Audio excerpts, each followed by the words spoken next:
Namaskar and welcome all to this evening's clubhouse event hosted by Pathrika. Tonight's topic is the real Kashmir in a Kashmiri's perspective. So, what is it about? When we look at Kashmir, when we look at it from an outsider's view, Kashmir is always presented to us as a fabled land, that is, as a paradise on earth. But what is the reality? Has the history been dressed up to cover up the genocides and exoduses? Tonight, we at Patrika are trying to shed some light into the history, present, and future of Kashmir, particularly the future of Kashmiri Hindus, through the eyes of a Kashmiri. To help us in this endeavor, joining us tonight is Shri Sushil Pandit. A Kashmiri, born to Kashmiri parents, Shri Sushil Pandit was a journalist and is a prominent activist who is a vocal supporter for the cause of Kashmiri Hindus. He's a renowned intellectual, well informed in the history of Kashmir. Time and again, he has emphasized the need to confront the issues prevailing in Kashmir, even now, and has provided keen insight into how India as a nation can put the politics of partition and everything else behind to build a stronger and more united country. His support for Kashmiri Hindus and role as a Kashmiri activist has made him a target of terrorists. Recently, during the fall of February 2021, Panditji was targeted in an ISI-backed plot for assassination, reportedly due to his speech in JNU regarding the difficulties Kashmiri Pandits faced and his stand on the issue of abrogation of Article 370 and 35A.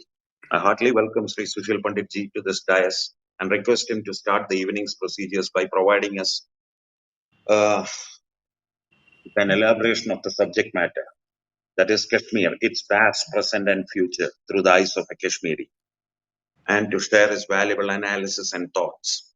After the discourse, we will move to the moderator's question and then, if time permits, a few audience questions, thus following the format of the program. Please join me in welcoming Sri Sushil Panditji. Panditji, the stage is yours. Thanks so much, Manojji. And I greet all of you on the occasion of Vijayadashmi that we observed and celebrated yesterday.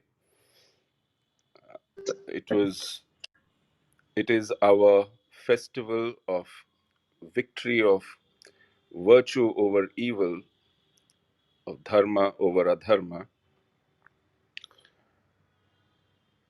And what an interesting context to look at Kashmir at. Uh, It is absolutely coincidental. I'm sure Manojji didn't plan it this way, but the backdrop, the context provided to this program is very apt because Kashmir is an epic battle between good and evil. I would like to start with a shloka which goes like this. Namaste Ma Sharade Kashmira Puravasini Twamaham Prarthaye Nityam Vidya Jnanam Cha Dehima. This shlok was penned by that illustrious son of Kerala,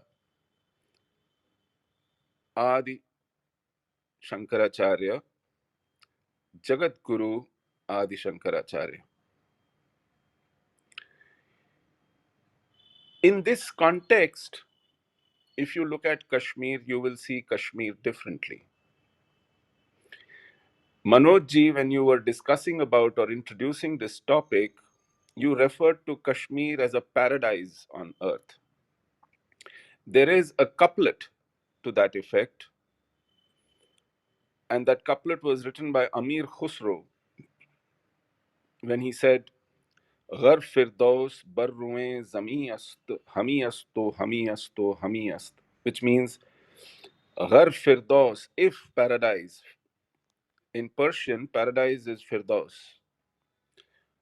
Barruin zami ast, if it is anywhere on earth, if paradise is anywhere on earth, hami asto, hami asto, hami ast, it is here, it is here, it is here. Now, look at an interesting contrast between the perspectives. Amir Khusro looks at the material, natural beauty, what meets the senses, the eyes, the what satisfies your desires for a great sight, for great comfort in terms of climate, for great smelling flowers and fruits, for the sound of flowing rivers. Everything about Kashmir is the beauty that you like to behold. Whereas Adi Shankara pays his tribute to Kashmir by calling it the abode of Ma Sharda, and he says, Prarthaye Twamaham Nityam, I pray to you every day to seek the boon of wisdom and knowledge. Because Kashmir was the fountainhead of almost all knowledge traditions for which we are known civilizationally, culturally. Indian civilization, Vedic civilization, call it what you may, Hindu civilization, its fountainhead was Kashmir because this civilization was called knowledge civilization. We are called a knowledge tradition civilization. Seeking knowledge was our primary pursuit. And renunciation while seeking knowledge, not seeking pleasures, not seeking the fulfillment of desires, but renouncing everything in order to know, in order to attain knowledge, which is why we are also very vehement about insisting that who are we? Are we this body or are we the consciousness, the never dying consciousness? The body is mortal, but consciousness is immortal. And what is consciousness? Consciousness is based on awareness, and awareness comes through knowledge, through realization, through contemplation, through exchange of ideas and seeking answers to the questions that keep coming up. So, what an incredible contrast between how they saw Kashmir. And the same illustrious son of Kerala, Adi Shankara, when he went to Kashmir to Sharda Peeth and his intellect was shown to his peers, they declared him Jagat Guru. The Dakshina Dwar, the southern gates of the Peetham, opened and he ascended the Peetham. He was honored with the title of Jagat Guru in Kashmir at Sharda Peeth. He went as an Acharya. He was proclaimed Jagat Guru there. Because it was there that students as well as teachers from all directions came to seek knowledge and to share knowledge. Today, we have reduced Kashmir to a dispute on a piece of territory, a piece of geography,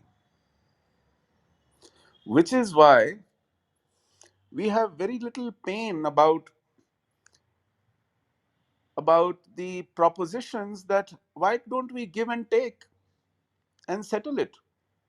Because after all, it is a property, no? A real estate, some land, some natural resources. So whenever there is dispute, you can always settle it. We've already given up almost 40% of Kashmir, which is illegally occupied by Pakistan, and we are willing to convert that line of control into international border. Luckily for us, Pakistan doesn't accept that proposition. So our claim on POK is still intact. Our successive governments had given up, were willing to give up that claim decades ago. In fact, in the immediate aftermath of 1971 war, When Bhutto came here to sign Shimla Agreement, India proposed that let's convert, and those days LOC was called ceasefire line. She said, for continuing and permanent peace, let us convert ceasefire line into international border and end all disputes. And Bhutto said, I will be shot dead when I go back if I did that. Please give me some time. We will do something in order to end all dispute. And he was willing to give up the UN resolutions for bilateral negotiations. And that is what we signed up on. That hereafter, Kashmir will not be an international dispute. It will be subject to bilateral negotiations between India and Pakistan. And we were happy with that concession. We were willing to give up that part of Kashmir. And indeed, 20 years ago, when Musharraf was the dictator in Pakistan, more was being proposed to give up. We are lucky again that when the first government, the NDA government, proposed this, and it was almost agreed upon, in 2004 that government fell, and the outgoing NDA government passed on those negotiations to the incoming UPA government led by Manmohan Singh. And Manmohan Singh carried on those negotiations and was on the verge of signing. He is on record having said that India and Pakistan were just a signature away for permanent peace. Nobody asked him what was the basis of those signatures, on what issue were you willing. At that time, again, divine intervention led to Musharraf getting deposed before this could be signed. And the new government in Pakistan, which was led by President Asif Ali Zardari and his Prime Minister Gilani, and they passed a resolution in their National Assembly that all such offers, negotiations, and almost agreements are null and void. So we were saved again.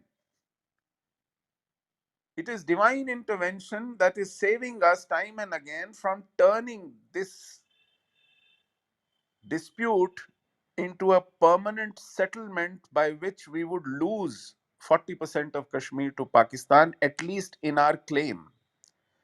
On ground, we have already conceded it and they control it. But today, we have a right to do anything about it because we have a claim.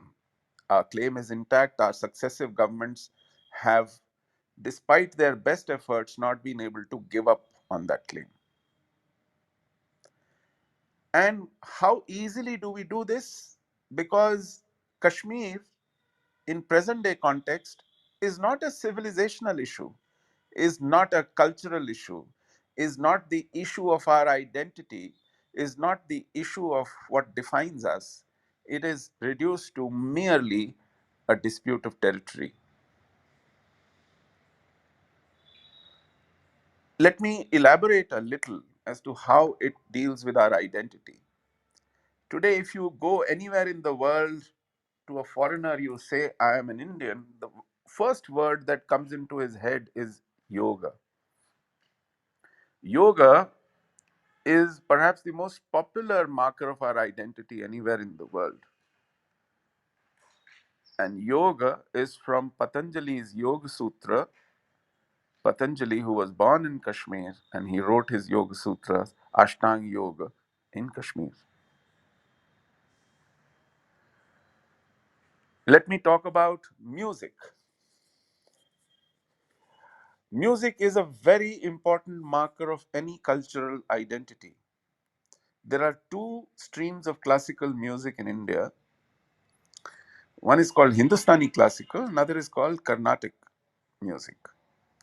Both these classical traditions emanate from a shastra, a text called Sangeeta Ratnakar. This was written by Sharangadev.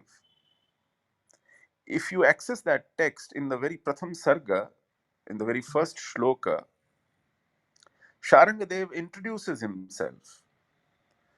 He says, Asti swasti grahakula vansham Srimad Kashmir Sambhavam.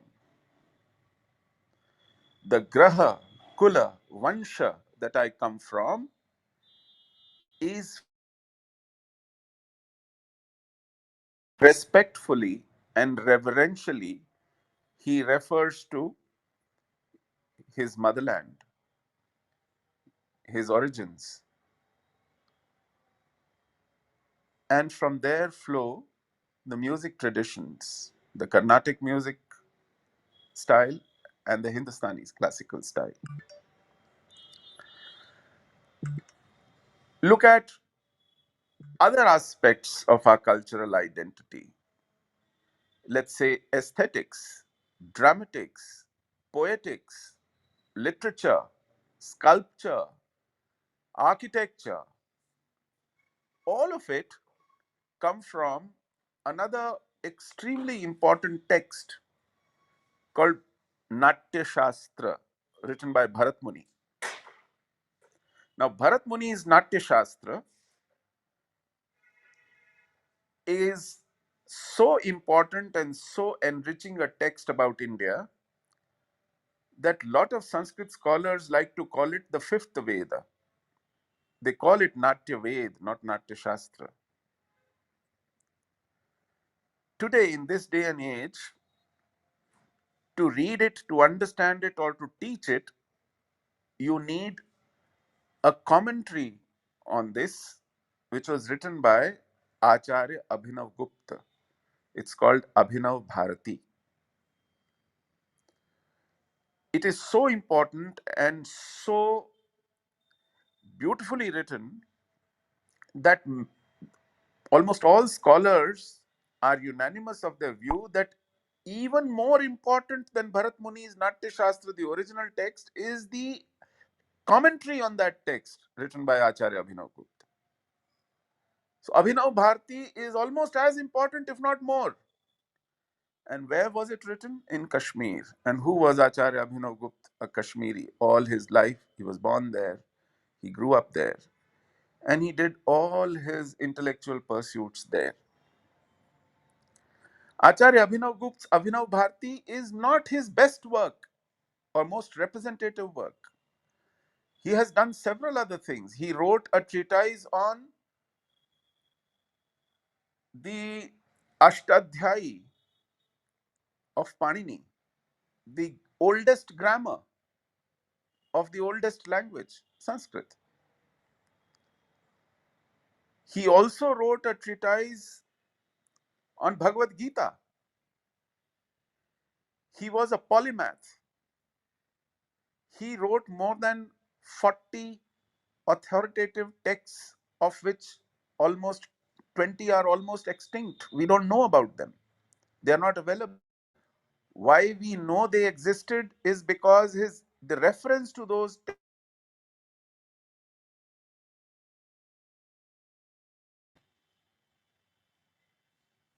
and his most important text that he wrote was Tantra Loka, which is the foundation text of Kashmir Shaiva philosophy.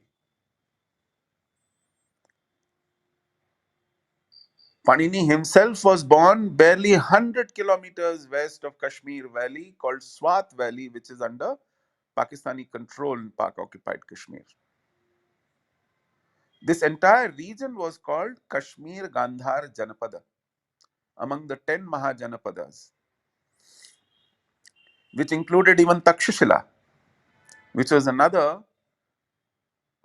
very well known and important seat of learning, like Sharada Peeth. I'm sorry, running a bit of cold, please excuse me. So, Kashmir gave us Kshemendra. Kashmir gave us Kshemaraj. Kashmir gave us Bhattalolat, Kayyat, Ruyak. Mammat. Mammat gave us Kavya Prakash, the authoritative text on poetics. Kashmir gave us Anandavardhan, who wrote on Dhanyalok. Dhanyalok is again an amazing text where it talks about the phonetics and the sound in language and in rasa, in poetics. Acharya Abhinav Gupta gave us text on aesthetics. Even today, when you study aesthetics anywhere in the world, you have to study Abhinav Gupta. And I must tell you, Acharya Abhinav Gupta is taught across at least 80 universities in this world. And you'll be surprised to know that not one of those universities is in India. We have given up on Kashmir as the marker of our cultural identity. We have given up on everything that Kashmir gave us on a platter.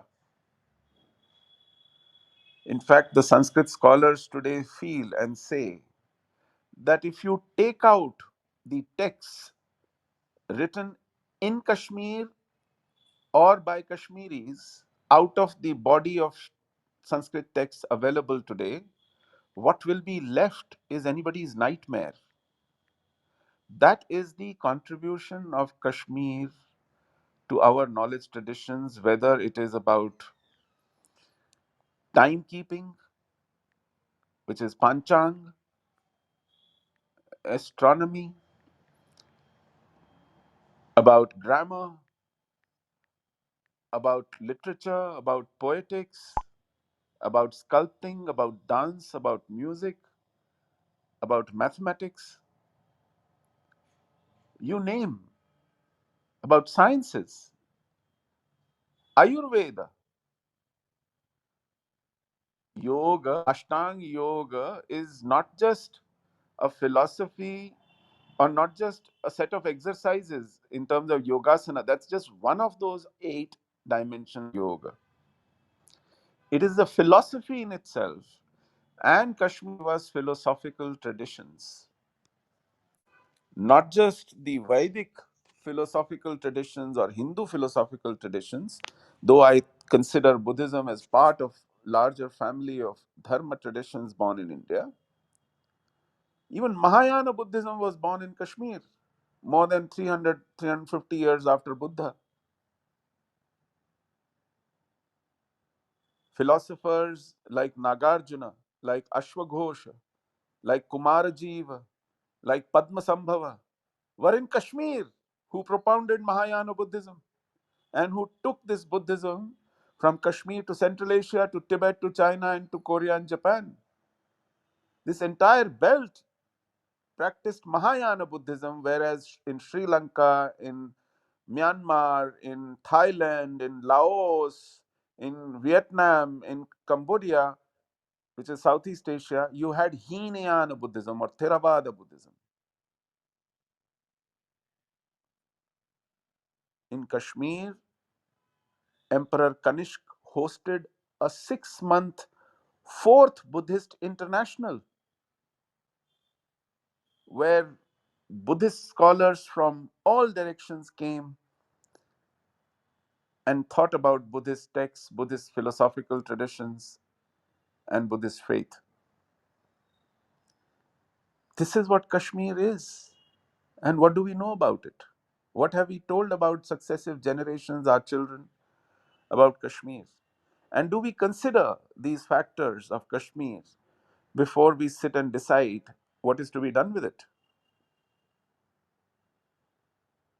That is why it has become a monumental tragedy that we are not able to give Kashmir the kind of importance it deserves, neither in seeking to know what it is or seeking to protect it and give it due value.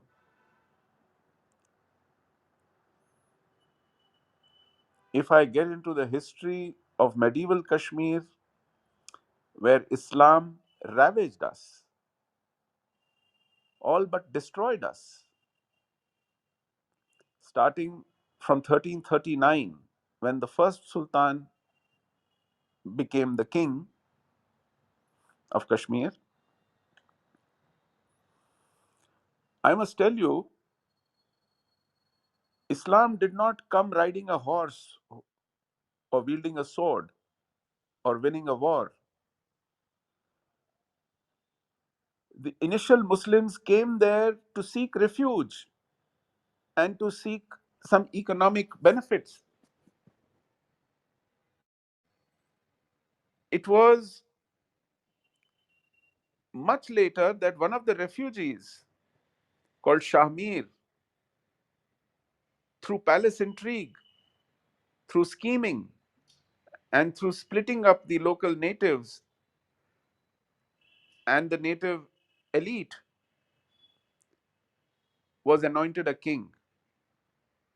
When he ascended the throne, there was a Rajyabhishek conducted with Mantrochar. There was a Raj Tilak. According to Vedic traditions, this Muslim became a king according to Hindu traditions. Hindu elite, local elite anointed him. Probably he was an outsider and they had too many differences amongst themselves, and he was considered weak, and they thought that they will manage him.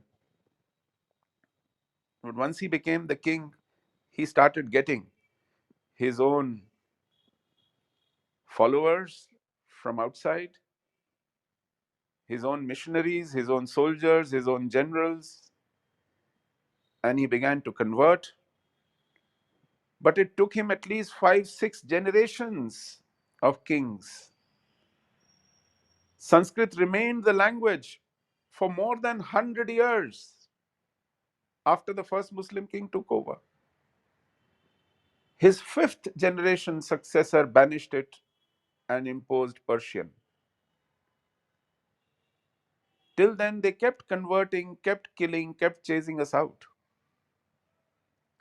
And the accounts of this is not only written by the native historians and Rajataranginis, but even Persian historians have written those accounts, very elaborate accounts. So you cannot accuse Hindus and natives of writing a lie just because we were being persecuted.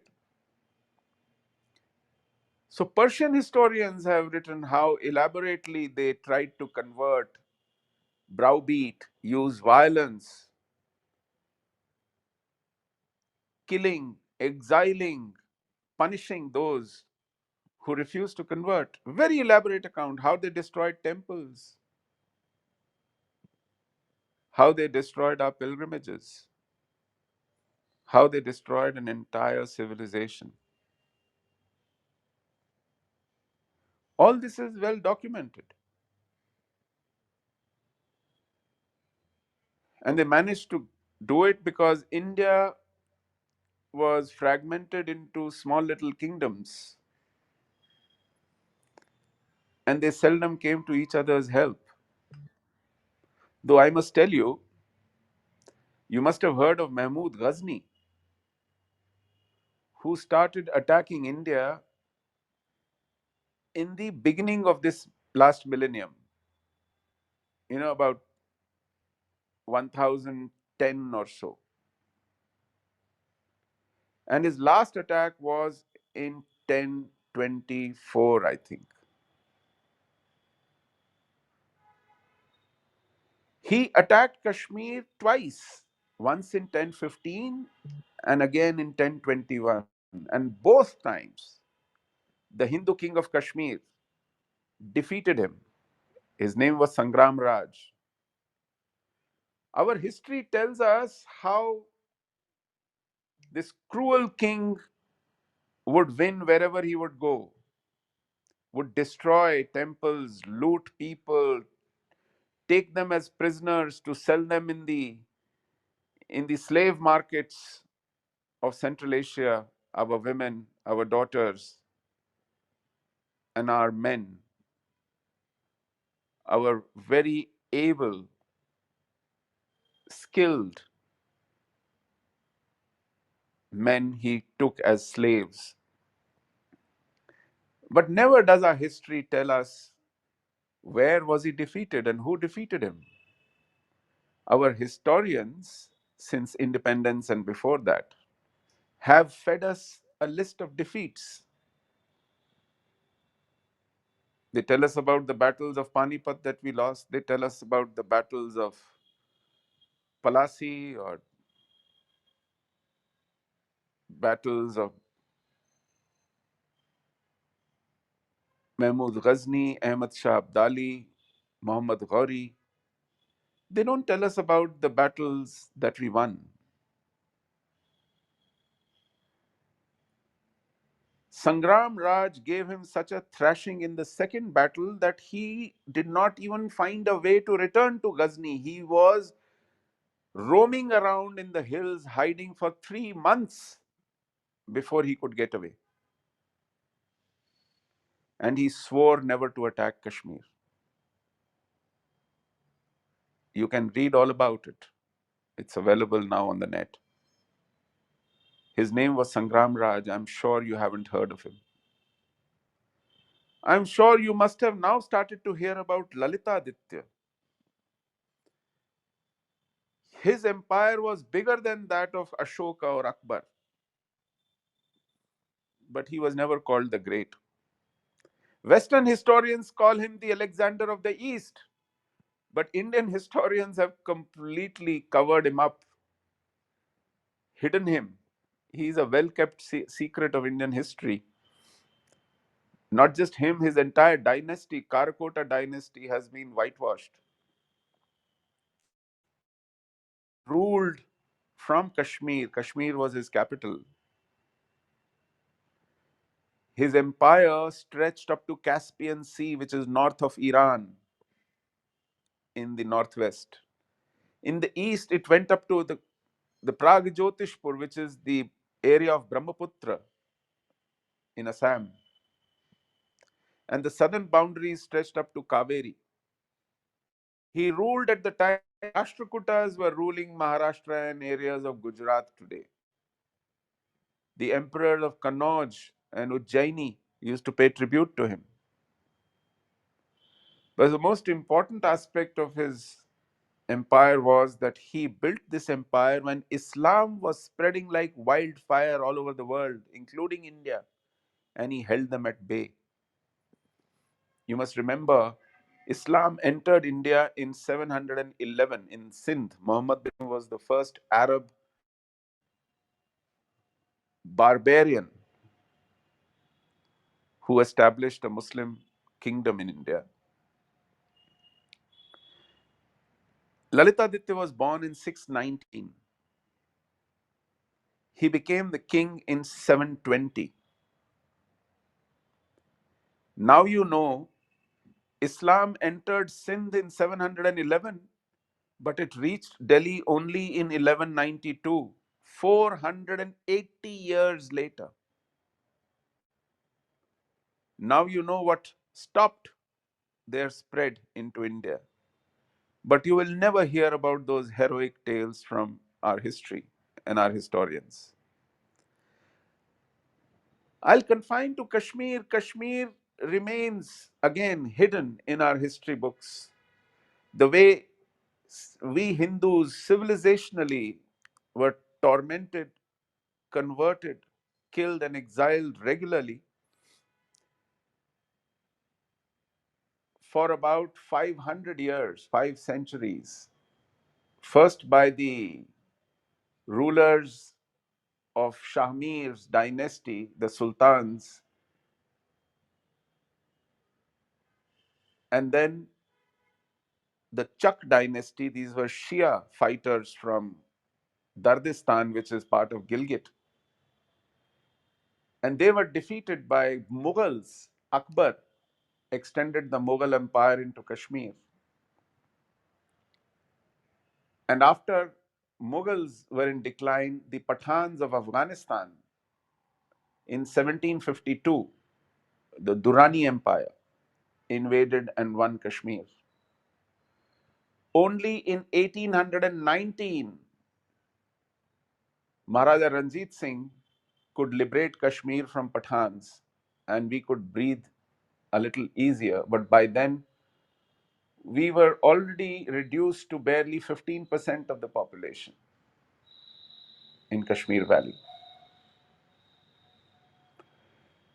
And from 1819 till 1947, almost 118 years, Kashmir was ruled by Sikh and Dogra rulers. And in 1947, when India was celebrating independence, Jawaharlal Nehru handed over Kashmir to Sheikh Abdullah, and we were back under the Muslim rule. That is, in short, the tragedy of Kashmir in terms of earlier, medieval, and recent history. So 1990 was the seventh large exodus of Kashmiri Hindus from Kashmir in the last 600 years. In 1990, which is almost 22 years back, I think this exodus was the most painful of exoduses. Not because the previous exoduses were rosy, comfortable. People don't leave their homes in comfort. But in 1990, there was no alibi to console ourselves with. We couldn't say that India was under foreign occupation. We couldn't say that India was not united and disintegrated or fragmented into small kingdoms all over. We couldn't say that we didn't have one consolidated army to defend us. India was an independent country. We had almost 800 MP strong parliament and an elected powerful prime minister. 1.5 million strong army. A thriving, vibrant media. Courts, from Supreme Courts to High Courts to Session Courts to Magistrate Courts. Policing system. Panchayats, state governments, assemblies, parliament. We had the Declaration of Human Rights, United Nations. In this day and age, 500,000 people were kicked out of Kashmir violently through murder, through massacre, through rape. And this nation that was 900 million strong in 1990, 90 crore Indians, we just watched deaf, dumb, and mute. That is why this exodus was the most painful. It was allowed to happen. And since then, successive governments, parties have come and gone, coalitions have come and gone, prime policy towards Kashmir has changed. We have been seeking acknowledgement of our genocide in Kashmir. Our government does not acknowledge that there was a genocide of Hindus in Kashmir. We keep seeking justice. We say, please investigate those murders, those massacres, those rapes, those abductions, those desecration of our temples, those burning and looting of our homes, trespassing of our properties. There isn't even a white paper, a commission of inquiry as to what happened in Kashmir that led to 500,000 people running away for their lives. You have commissions of inquiry on flimsiest of grounds in India. But a Hindu genocide happened 30 years, 32 years ago. There is no court case, there's nobody found guilty, there's no punishment, there is no sentencing, there is no justice to victims and survivors. And we have seen all kinds of governments and all kinds of coalitions and all kinds of ideologies and all kinds of parties have come and gone in both the state as well as the center. Yes, I must acknowledge one great thing happened that I never thought would happen in my lifetime. Article 370 was neutered on 5th of August. And this government showed the courage to strip this state of its statehood and turn it into two union territories, one of which was Ladakh, and it was liberated from the control of Kashmir Valley. And because this was misusing its autonomy, misusing its powers, and aiding and abetting the jihad instead of fighting back, center has taken direct control. But it looks like an aberration 2 years down the line. What was to be followed up never happened. On the contrary, a lot of measures are being undone. We have a 15-year domicile policy declared now, which says that only those who have been living in Kashmir for 15 years will be considered as the permanent residents, and they will have the monopoly on all the jobs. This happened in the middle of a horrendous lockdown last year on 31st of March, when everything was shut. Even railways and aviation was shut, highways were shut, offices and shops were shut. We all were shut behind closed doors. Our home ministry in Delhi issued this gazetted notification, because Kashmir is a union territory under the direct control of Kashmir, our home ministry. Now, a Kashmir which is devoid of Hindus, where the natives have been chased away, which has been kept like a fortress where no Indian from outside Kashmir could get in. Now that you have taken 370 off, you should let Indians come. No, sir. You, through the back door, bring a domicile law which discourages Indians to come back to Kashmir. This is just one example. There are several more examples where you are trying to win hearts and minds in Kashmir of the people who are bleeding us day in and day out. Because this has been the policy of successive governments, and there is no change. But as I said, only one change, and that looks like an aberration now. That looks like a flash in the pan. That doesn't look like we have course corrected. We have learned from our mistakes, and we have decided to reclaim Kashmir for India. No. That was just an aberration, just an exception. It is business as usual going on in Kashmir. And 15 days back, you saw another exodus of Kashmiri Hindus from Kashmir under the very nose of this patriotic nationalist government, which is so sensitive to security. I think I have spoken long enough. I can go on and on, but after 45 minutes of this conversation, let me see if there are any questions, not so difficult ones, and I can answer them, and perhaps some more facts through the answers to those questions will come. I will put a stop to what I have to say, and I'll hand it back over to Manoj to conduct the question answer session.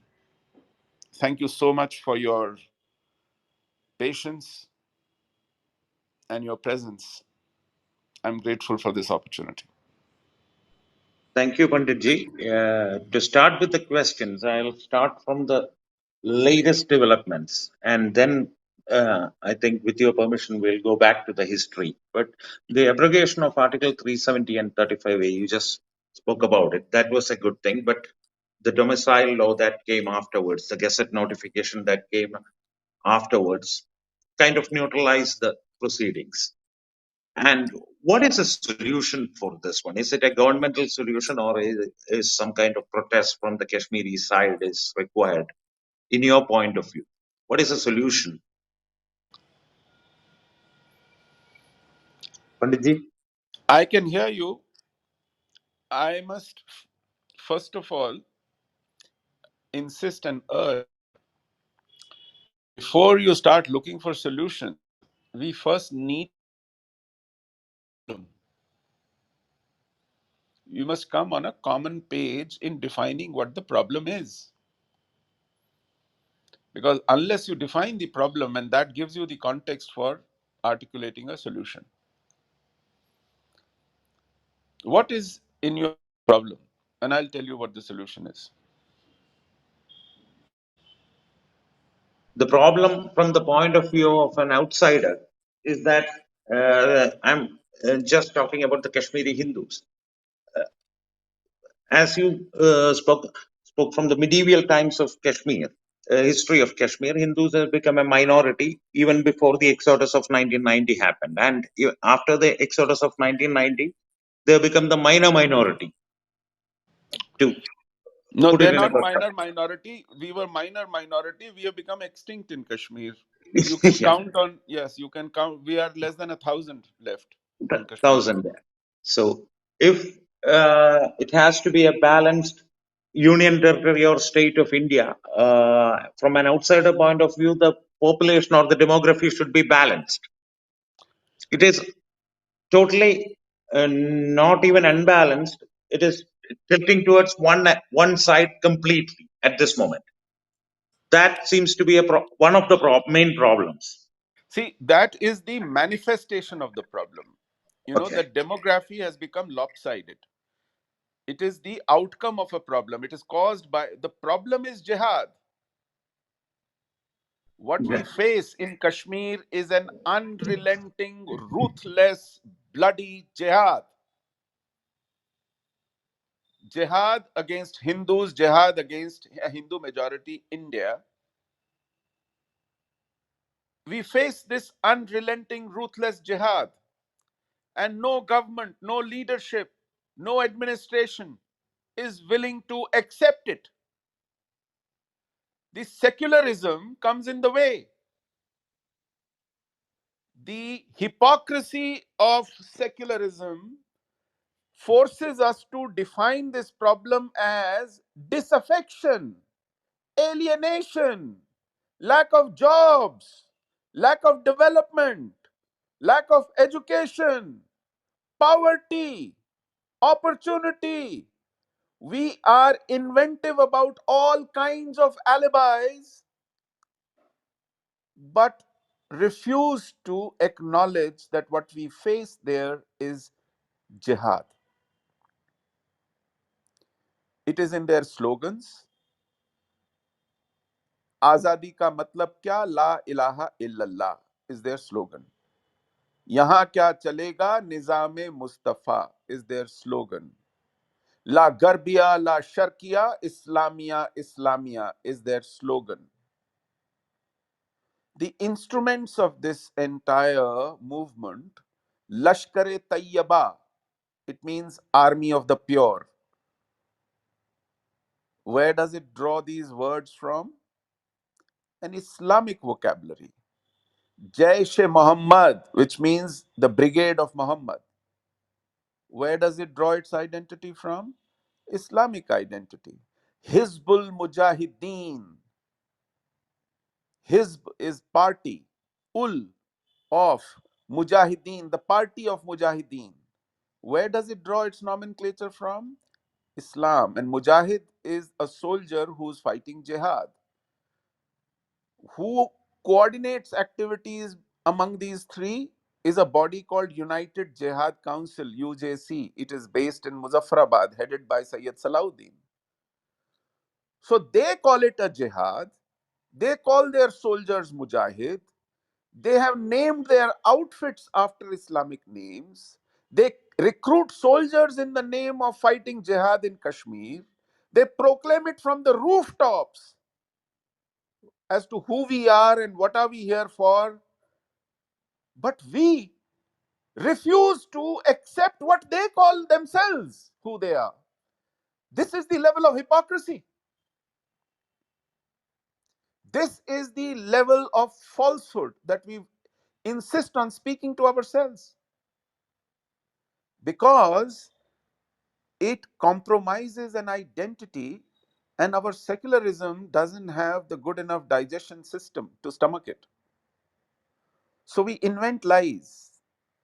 Our response to jihad is 80,000 crore package to build highways and tunnels and rail links and bridges and flyovers, high-speed networks.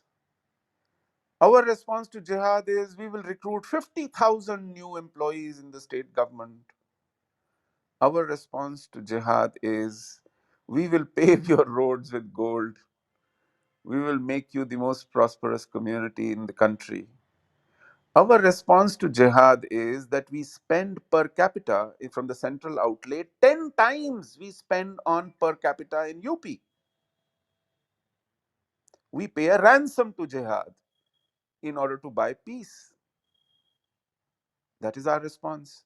We do not even acknowledge that this is jihad, plus we pay a ransom.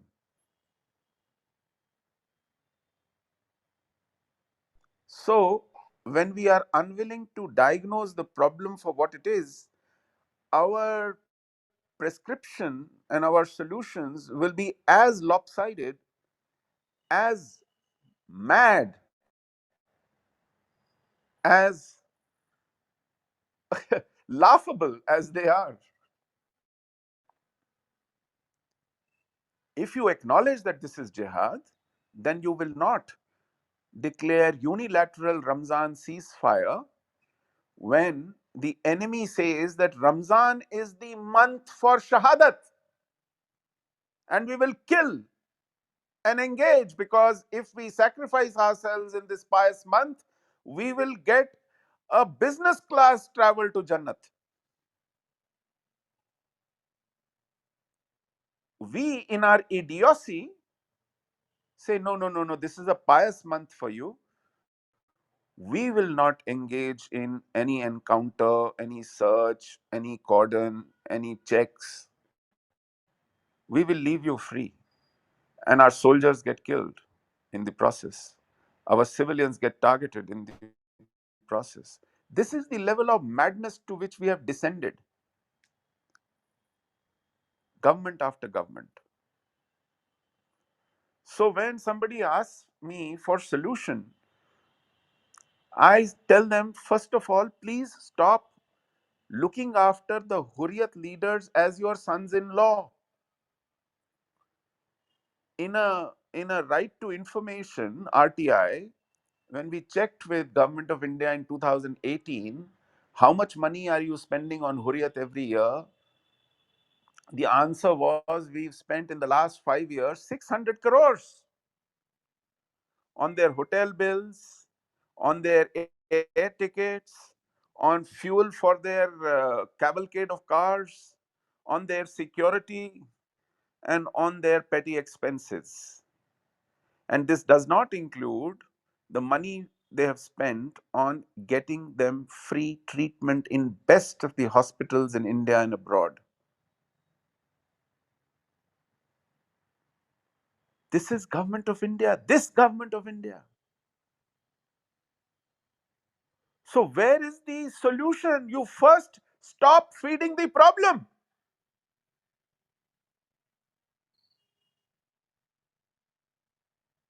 I tear my hair when somebody says, where is the solution? You first stop feeding the problem. You first stop compounding the problem before you even ask for a solution. You don't want a solution. If you were honest enough, you would first identify the problem for what it is. And you have the common sense to think up a solution. You don't want a solution. You want to perpetuate this problem, because there is now an economy, a terror economy, a conflict economy going, in which a lot of people, handful of people, become super rich. They make money from both sides. They never want this problem to be solved because it means good money.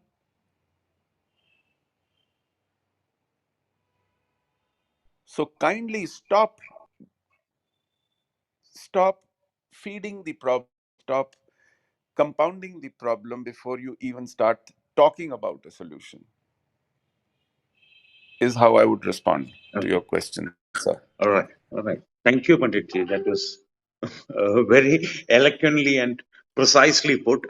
So, addressing the problem that is jihad and looking at from a political point of view, why do you think this appeasement still happens? Because Is it because of appeasement that the government is refusing to address this problem head on and call spade a spade, call jihad a jihad, and not some mellowed down terrorism or induced by some fringe elements? Where do you think that happens? Even with this element, I'm talking about more the administration also. Yes, governments and political leaders and administrations have a vested interest in not getting their hands dirty into the mess to clean it up. Because in the process, it, you know, annoy some people, make some people unhappy. And governments in a democracy just don't want to make anybody unhappy. And they certainly don't want to trigger a conflict or fight a conflict. They want to avert a conflict by throwing money at it, by buying peace. But when you acknowledge jihad, then you are left with no option but to fight back. You don't want to fight back. You want to appear good, happy, pleasing, popular, and universally acceptable. Then why would you accept the fact that there is a war imposed on us? Because if you do that, then you'll have to fight back. By conveniently ignoring or pretending not to know that this is a war, you can happily bide your time and do just perfunctory jawabi karwai. We respond. So you respond by one surgical strike in 2016, you respond by one aerial strike in 2019, and you will wait for another 3-4 years for one action somewhere, whereas they kill every day on the border, on the yellow sea, in the streets, in the city.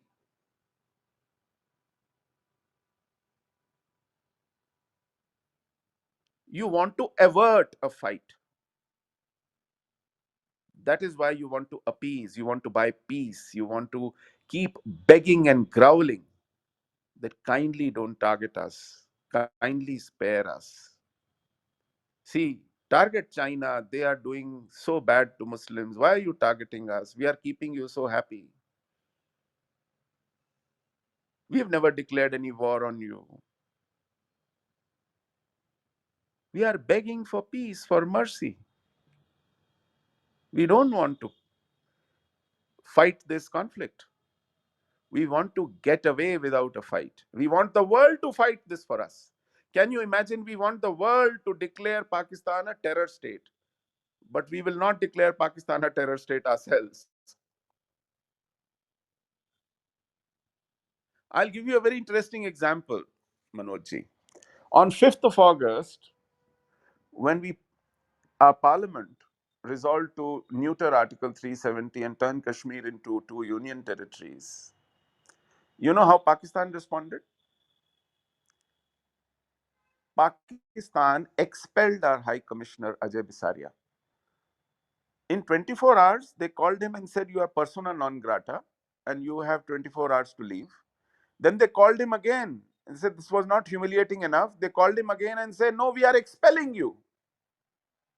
And get away in 24 hours.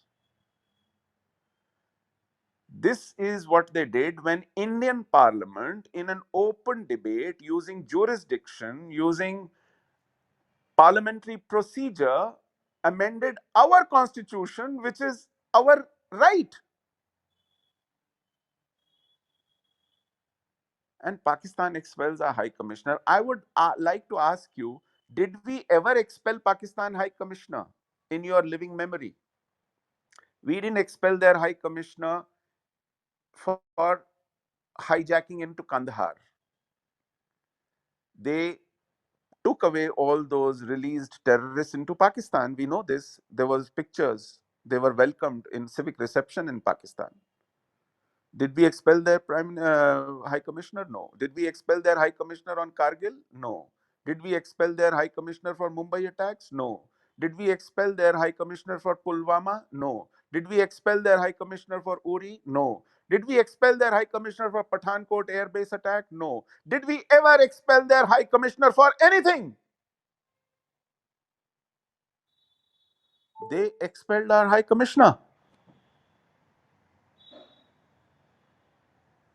This is the difference. We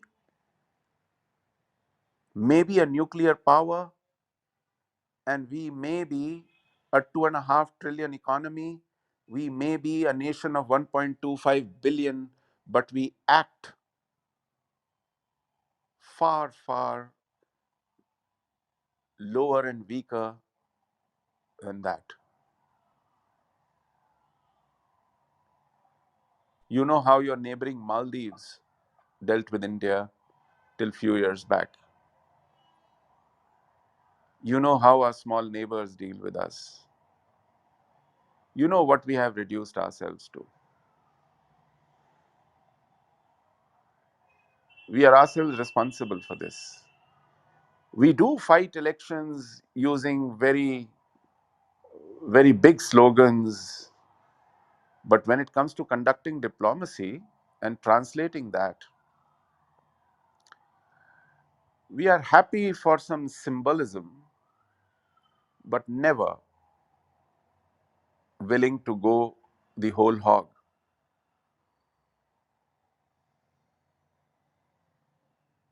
Sorry, I started a new speech altogether. No, that was rightly put, Panditji, and I personally I agree with you. But I have to ask. Let's say that let's consider a hypothetical situation. Let's say that the Modi administration or the administration that comes after it, some administration on one fine day decides to get out of this country and deal this problem head on. That is, we are going to address it as jihad, and we are going to deal it in such a way as Israel or some other country or even China deals with it. But what will be the repercussions in a country? We have to consider, unfortunately, the democratic system that runs in this country and 138 crores, that is our population. What will be the repercussions inside the country? Let's consider the global repercussions later on. Yeah, Let's yeah. consider the inside repercussions first. So what is the inside repercussion that we are afraid of? Uh, let me give you an example. The first eruption of violence will probably happen in Kerala. Okay. So So just that a is minute. No, no. I'll. Very, very well said. Now let me tell you. So we are willing to soak in punches because in Kerala we are held as hostages. Is that what you're saying? Our state is so weak that it cannot protect us in Kerala. So therefore, we must continue to bleed in Kashmir. We must pay a price for protecting Kerala Hindus so that Hindus are turned out of Kashmir and the valley is emptied out, and then Hindus are turned out of Jammu also, and the Jammu is emptied out. Then we do not respond to riots with a heavy hand and crush them because there'll be repercussions elsewhere. I mean, what are we saying? And when Kerala erupts, then we mustn't, crush it with a heavy hand because then, Hindus in Bengal will get it in the neck. Or when Hindus in Bengal get it in the neck, we shouldn't do it because then the Hindus in Assam will get it in the neck. And when Hindus in Assam also suffer, then we must worry about what will happen to Hindus in Aligarh and in Rampur, Lucknow, and in localities of Delhi. So, we must keep, like, feeding our relative the crocodile so that he spares me. I should keep giving him one limb after the other so that he doesn't go for my head. I mean, what are we doing? Where are we headed?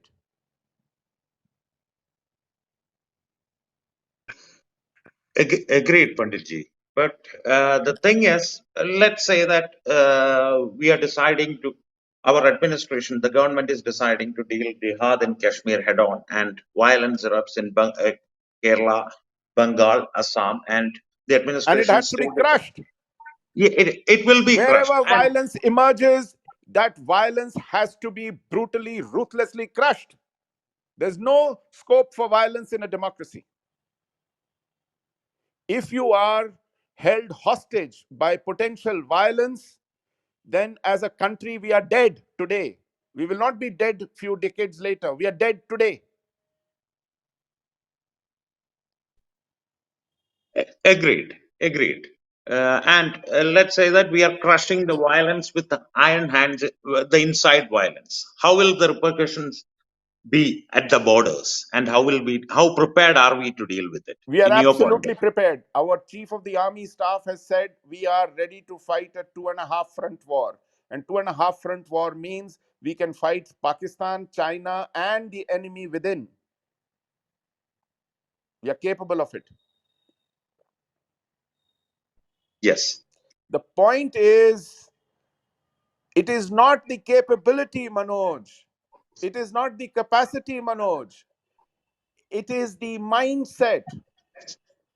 You tell me, did Maldives think of repercussions when they kicked out India?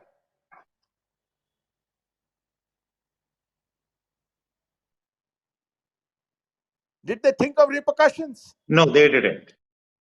Their population is not even a quarter of Tiruvananthapuram. Okay? And we are their Yeah, closest neighbor. They don't even exist on the map. There is a dot in the ocean called Maldives.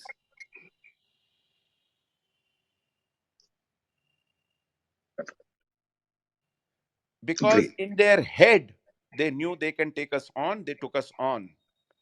Why does Pakistan take us on? Do they have the economy, the size, the capacity? Why don't they think of repercussions? Don't you think China will have repercussions if they keep provoking us? What do you think of our capability, our armed forces, our strategic weapons, our economy?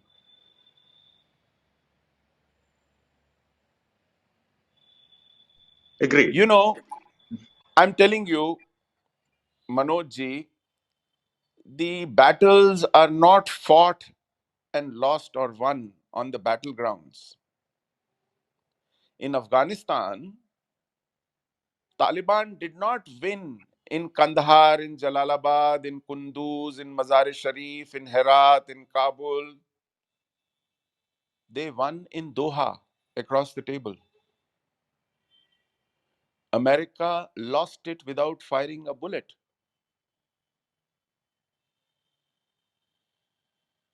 If you are weak in the head,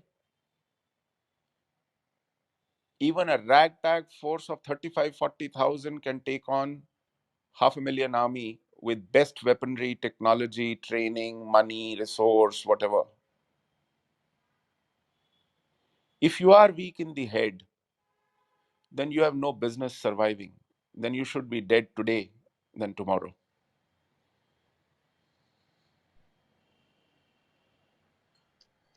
agreed, Panditji. Panditji, let's go back in history a bit. The mindset of appeasement, or the mindset of secularism, isn't that a contribution of our history? Let's talk about the time 1819 when Maharaja Ranjit Singh liberated Kashmir from the Afghan rule. He crushed them completely, but there was no Kharwapasi initiative. You see where I'm going with this, right? Yes, I'll tell you, not a single mosque was harmed, let me tell you. Not a single Muslim was converted back. Not a single citizen of Maharaja Ranjit Singh Empire was suffering due to his identity or faith. That was the law of the land, and he was true to this creed to the core. Okay, both the Dogras as well as the Sikhs. In fact, Dogras were still willing because they proposed one of our Kali temples was snatched away and converted into Khanaka-e Maula, and they said, let's take it back. So one of our community leaders told him, now, you see, they are large in number. Uh, we are very small in number. We have to live with them. Uh, it'll unnecessarily create problems, so let's not do it.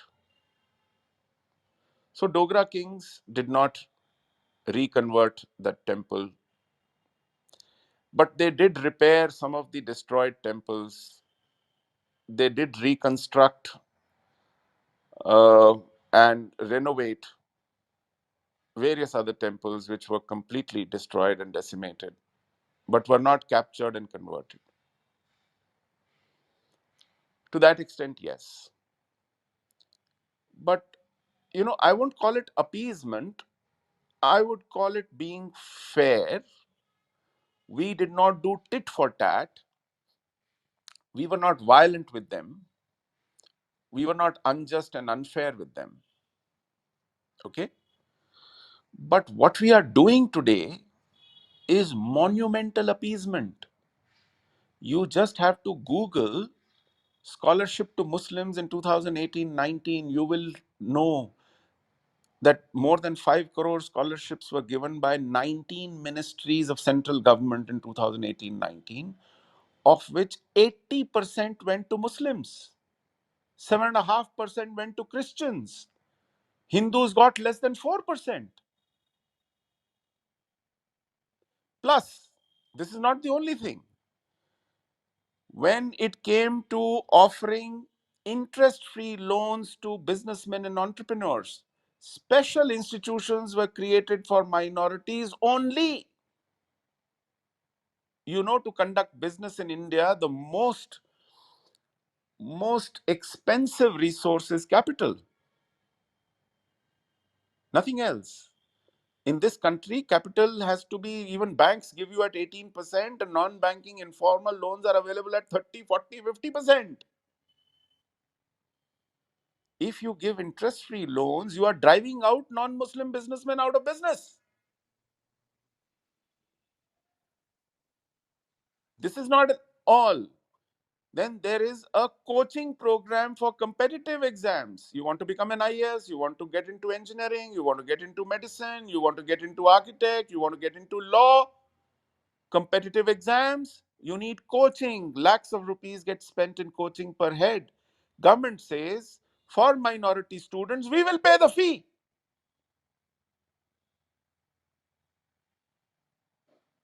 So what is in effect government saying is that if you want a great career for yourself, if you want to run a good business on easy terms, if you want your children to study well, convert to Islam.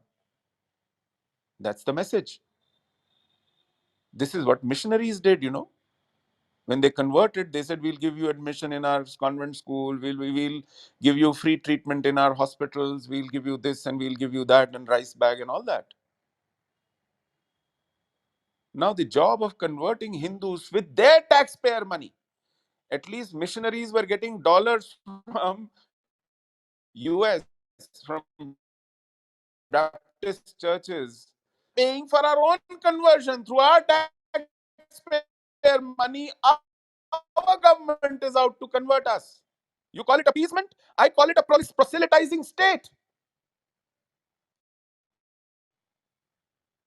This has gone far beyond appeasement. This is not just ordinary appeasement. What else are you telling the ordinary Hindu who's paying taxes for these scholarships, but who is deprived of, whose children are deprived of it, who's paying taxes for these schemes, but he's out of them?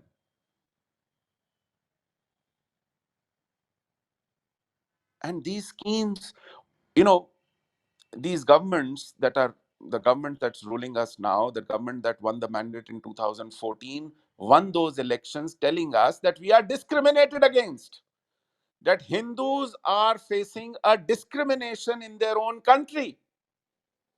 And we said, yes, you are right, we are voting for you. And guess what happens? The allocation to those discriminatory policies is quadrupled. Name one discriminatory scheme that has been discontinued. Not even one, except the Hajj subsidy. And I'll tell you what happened. In 2012, Supreme Court directed the government of the day to withdraw this subsidy in a phased manner.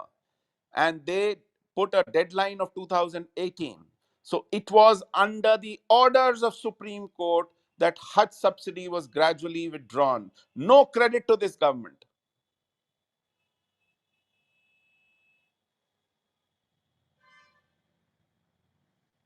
And this is what is happening to us. You call it appeasement is a very soft word for this.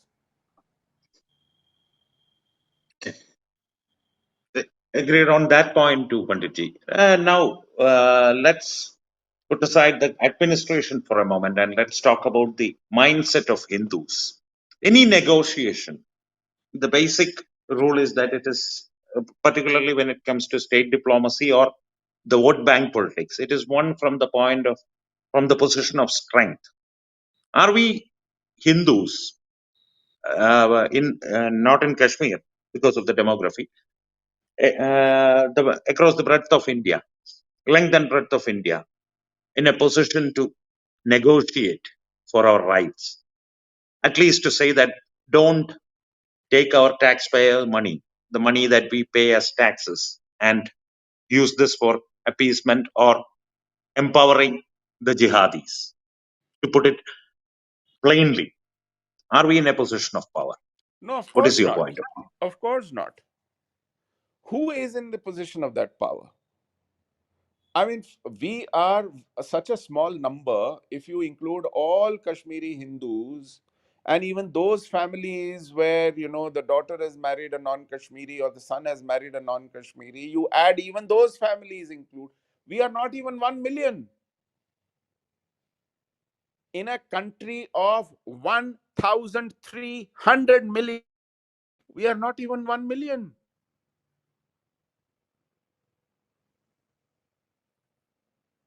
What do we do? How do we negotiate? We refuse to pick up guns. We refuse to make a nuisance of ourselves. We refuse to become terrorists. We refuse to start killing innocent, unarmed citizens here and there just to seek revenge. So, nobody takes us. We are not in a position to elect or defeat elections. So, why should anybody pay attention? So, unless in this democracy, in this,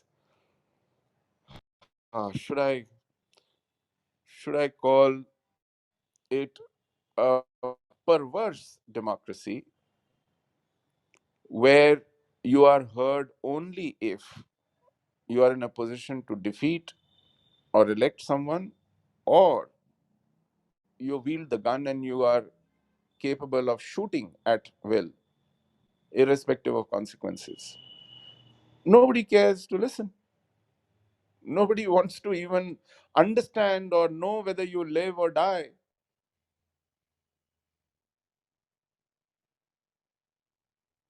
So, where is the opportunity to negotiate?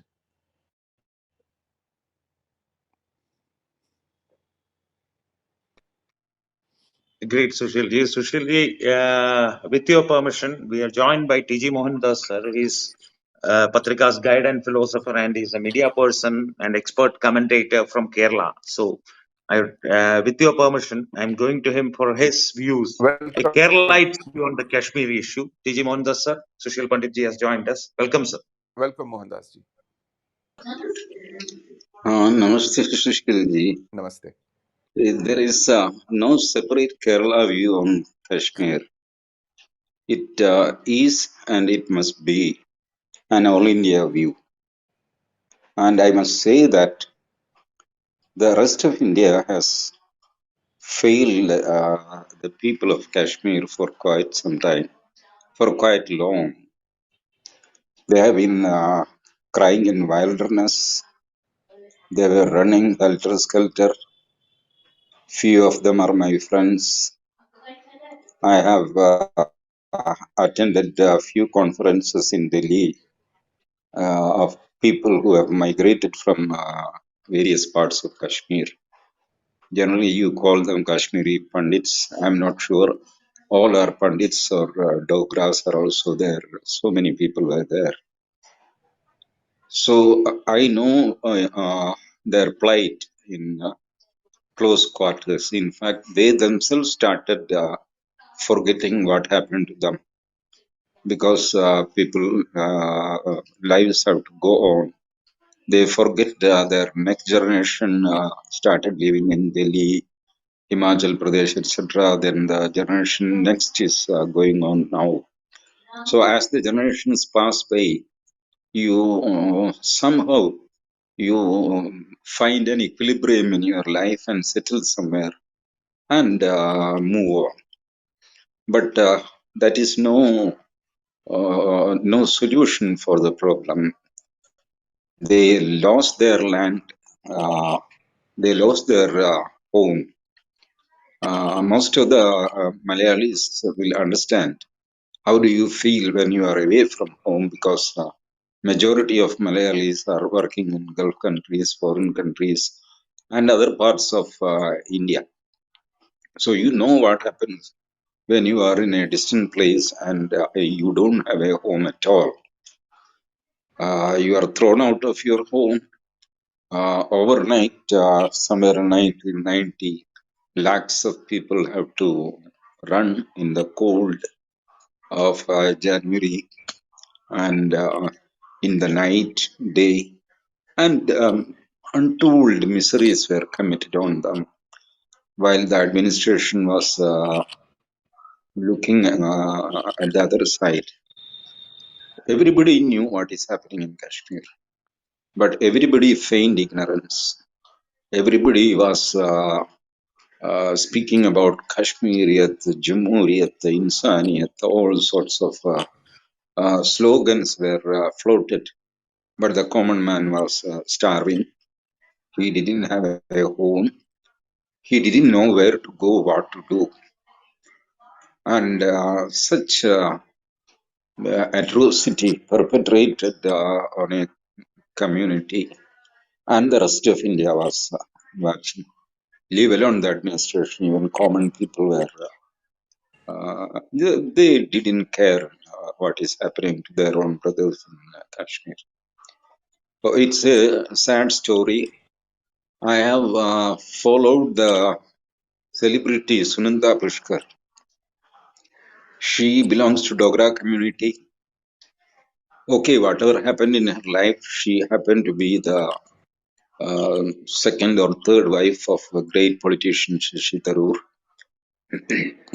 And she was dead, found dead in mysterious circumstances, which excited my interest in what happened to that lady. And when I traced her roots, her family also suffered like this in 1990. I am not going into the personal tragedy which Sunanda Pushkar met with Shashi Tharoor that is entangled in a big court case now. It's going on. I don't make any comment on that. It is none of my business also. But going through her father's and brother's history in Kashmir, they were from a small village called Bomai, and her father was a reasonably big military officer. I think he was major, somebody, a retired major. They never believed that they will be asked to run away from Kashmir. अरे हमको कौन बोलेगा, हम तो जानते हैं सबको, यहाँ इस मोहल्ले में जो भी है सब लड़के मुझे जानते हैं. लेकिन जब आयन वक्त आ गया तो कोई जानने वाला, कोई पूछने वाला, कोई नहीं, कुछ नहीं. भागना पड़ा. And Sunanda Pushkar found her father in a refugee camp, standing in a queue for food. She invited him to come to Dubai. She said, Daddy, I'm reasonably rich now. I will take care of all you people. Let's all migrate to Dubai, though we will not get citizenship, but we will be comfortable and peaceful there. But then this major refused, saying that we will not come. You carry on with your life, we'll carry on with our life. We have to live in India, it is our decision. Under whatsoever dirty conditions it may be, we will not leave our motherland. This was the answer we got.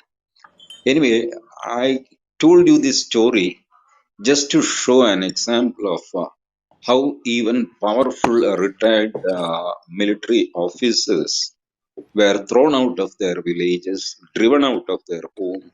Their homes were burned, and they are not at all rehabilitated even today. Many of our retired army, navy personnel made request to government of India that you abrogate Article 370. Along with that, allow us to migrate into the valley. At least 10 lakhs of retired soldiers are ready to construct homes, say maybe 1 kilometer or 1.5 kilometers inside of Indian border. And we will see that Kashmir is peaceful. Anyway, we are fighters. We were prepared to lay down our life for our motherland during our service. Now we are retired, but we can continue to sacrifice for our country by not joining the military again, but being a civilian in Kashmir. Now, I hope government of India or somebody at the helm of affairs will take this type of suggestions very seriously, and all these people are given back their homes, irrespective of whether they have acquired another home or not. And that will be one of the signal which will be sent to whole of India that Kashmir is an integral part of India. Otherwise, it will remain as a slogan within the four walls of parliament, which the politicians can shout and they themselves can listen. For common man, Kashmir will be still far away. So unless the wounds are healed, unless proper retribution is made, unless proper compensation is given, unless those who were displaced from Kashmir are decently and honorably rehabilitated, we just cannot claim that we have done something in Kashmir. That something can be done by anybody. You don't need a big army and machinery for that. See, throwing some compensation or giving some incentives, all these things can be done by any town we can harry. Can you give back the honor of Kashmiri Hindus, which they lost somewhere in 1990?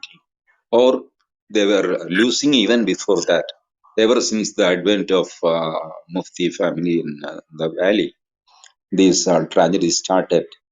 Anyway, that's all political history. I will not go into that. But I would like to remind all the people who are listening to Sushilji that we owe a great debt to people like Sushilji, and we owe a big apology to them to be because we were so insensitive to their problems. This is my view, and I hope this guilt is there in rest of India's mind, which has ultimately led to at least abrogation of Article 370 and 35A. And let us look forward for further developments. Thank you. Thank you, dear sir. Panditji, Mohandas I'm really moved by your kind words, and I'm extremely grateful for what you've said. You've said the right things. The empathy and the sincerity in your wishes has touched my heart, and I'm sure must have touched everybody's heart. Whoever's heard you speak from the very core of your feelings, I would like to just add one more thing to what you have suggested should be done. You see, these homes were there with us. Our jobs, our lives, our occupations, our pursuits in life were intact in 1990, but we had to leave. We had to leave because we were not sure of our security. We were being killed right, left, and center. Till such time, Kashmir is secured for us. There is no way we can go, even if you throw a free house. We had our own house, we left it and came. We had our own job and career, we left it and came. So, a job or a house or property or some money is no meaning if I can't keep my daughter, my sister, my old parents, and my children safe. And to keep them safe and to trust the intent of the government which promises such safety, we will need three things. First, be honest in acknowledging what happened to us. If you keep prevaricating, lying, inventing about what happened to us, that these were wayward boys, that they were victims of propaganda, that there was some rigged election, that there was some grievance which was unmet, and there was lack of development, that they didn't go to a good school, now we will provide them scholarships and great schools. If you keep lying about what happened to us, you will not earn the trust of those who you wish to see back in Kashmir. So, first and foremost, acknowledge that we are victims of a pernicious mindset bent upon our genocide. It cannot tolerate us living there, period. Two, acknowledging genocide will bring a responsibility, and that is to punish the genociders. They are roaming free. In Kashmir, those who boasted about dozens of murders they committed are roaming free. They are icons. They have become leaders. Farooq Ahmed Dar, who's called Bitta Karate, or Yasin Malik, or Shabir Shah, they are roaming free. Even Sayyid died at the age of 92, very comfortably sleeping in his bed. He went scot free. He should have died by the hangman's noose. So unless there is justice served to the victims and survivors, after acknowledgement of what we suffered, there's no point. Three, whenever we talk about all these tragedies we suffered, we are often told that, there was so much of um, violence and guns that ordinary Kashmiris could not intervene. They couldn't dare because, you cannot do anything in front of a Kalashnikov. So it is extremely difficult. What can we do? We couldn't do anything when you were being chased out. Well, they are right. Yes. Who can do anything in front of a gun? But what they conveniently gloss over is that a lot of them are beneficiaries of our expulsion from Kashmir. They walked into our homes, they took over our shops, they encroached over our temples, they didn't even spare our cremation grounds, they took over our businesses. And this taking over of our properties, what belong to us, is the ill-gotten gain of which a very large number of Kashmiri civil society is guilty. And so long as they are allowed to keep these ill-gotten gains, there will always be an incentive to commit another genocide if we return. Because a generation or two down the line, they will again start eyeing our homes and eyeing our businesses and eyeing our shops and eyeing our property and possessions. Because they know the previous time they got rich over it. So you have to confiscate and retrieve. There has to be a law against all the distress sale and it has to be annulled.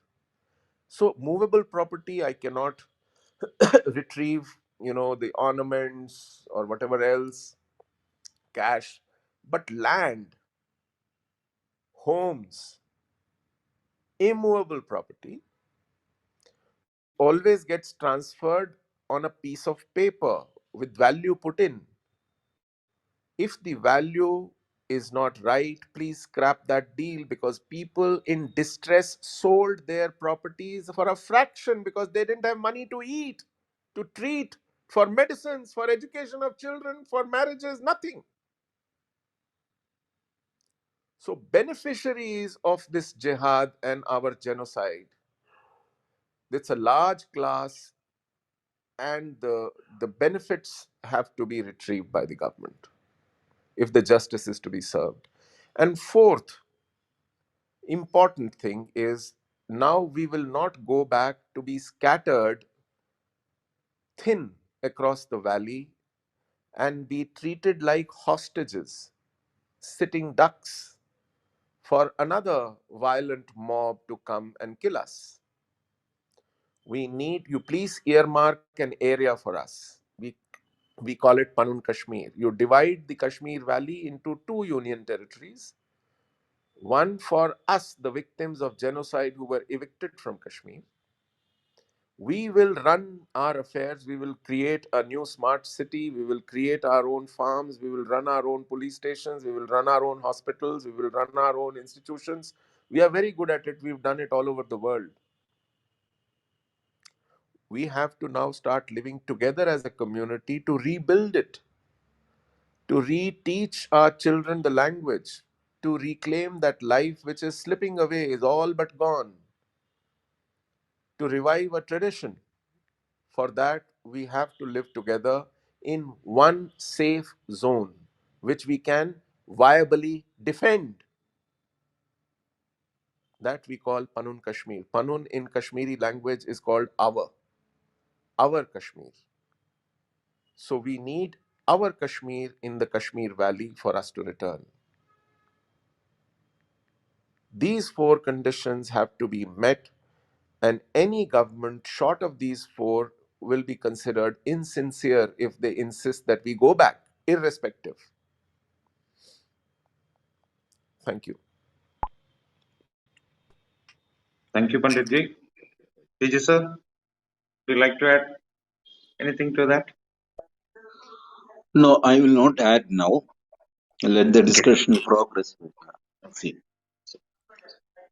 So, Panditji, coming back to the questions and considering the pain points that Tejas sir and you discussed just now, put forth uh, just now, how do the rest of India help Kashmiri Hindus? And that is, I'm talking about to perching them at a point of strength, a position of strength, so that they can negotiate. How do we help, in your point of view? So, Manoj ji, I would first like to state that what has happened to us Kashmiri Hindus is not our problem. We have faced this problem because we are Hindus and patriots in a place where Hindus are unwelcome, because Hindus cannot be traitors to this country by and large. which means they are coming after you tomorrow and they are coming after somebody else day after. But they find it easy to come after us today. We are the lowest hanging fruit because they know Hindus elsewhere will not respond, will not react. In Mumbai Azad Maidan 8 years ago, in 2013, a violent mob desecrated a war memorial because Rohingyas were ill treated in Burma. In city after city in India, churches are targeted, or minorities are targeted, Hindus are targeted because something happens in Palestine or something happens in France or somebody makes some cartoon somewhere.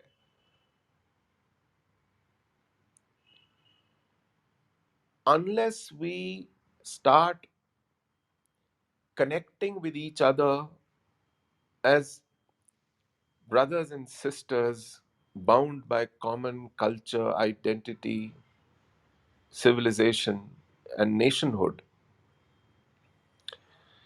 we will be left isolated to fight our respective battles as very weak and very fragmented society. Now, in the last 15 days, you've seen what has been done to non-Muslims in Kashmir, largely Hindus and Sikhs. Where is the reaction? Everything goes on calmly, quietly. IPL matches happen, Netflix is running, television shows are on. The world is moving around. It's not anybody's problem. So, unless we raise our consciousness levels and look at this as a danger which we are going to face in other parts of the country, exactly how it is being faced in Kashmir today,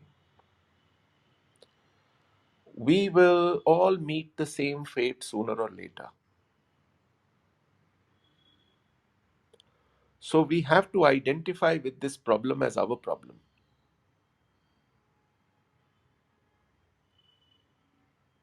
Kashmir is not a distant geography, and Kashmiri Hindus are not some unknown, faraway strangers. They only represent what is going to happen to other Hindus in not too distant future, in their lifetimes probably. So we have to work together, fight together, identify with each other together. We are in the 100th year of Mopla massacre. I don't leave a single opportunity of reminding people what our sisters and mothers suffered 100 years ago.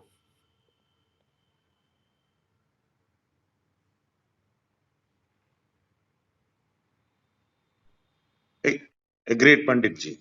As it was in Kashmir, so it is in Kerala.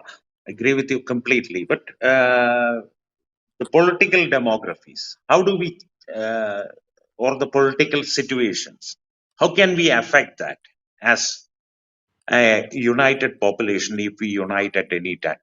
If at all we unite at any point of time, in your point of view? Oh no, we need to, our political responses fashioned by this consciousness. If we are able to build this consciousness, every aspect of our life will begin to respond. Till such time we lack this consciousness, we will remain indifferent and apathetical. This apathy is going to kill us individually, kill us in different parcels, in different time zones, in different geographies. So we've got to raise this consciousness. We've got to raise this awareness, this understanding, this sense of belonging, that we are bound by a common destiny. Or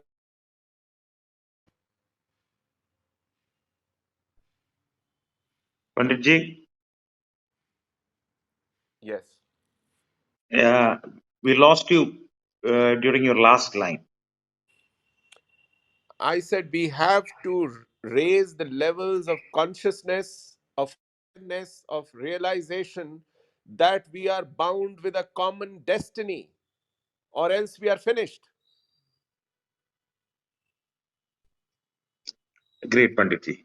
Panditji, when you look at Hindus as a society in India, have we become too domesticated for our own good? Hindus as a whole, across the breadth of India.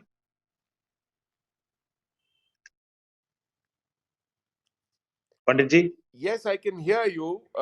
Yeah. Yeah, there are pressures of survival in everyday life. There are pressures of career, there are pressures of aspiration and ambition, there are pressures of even survival uh, for the basic necessities of life.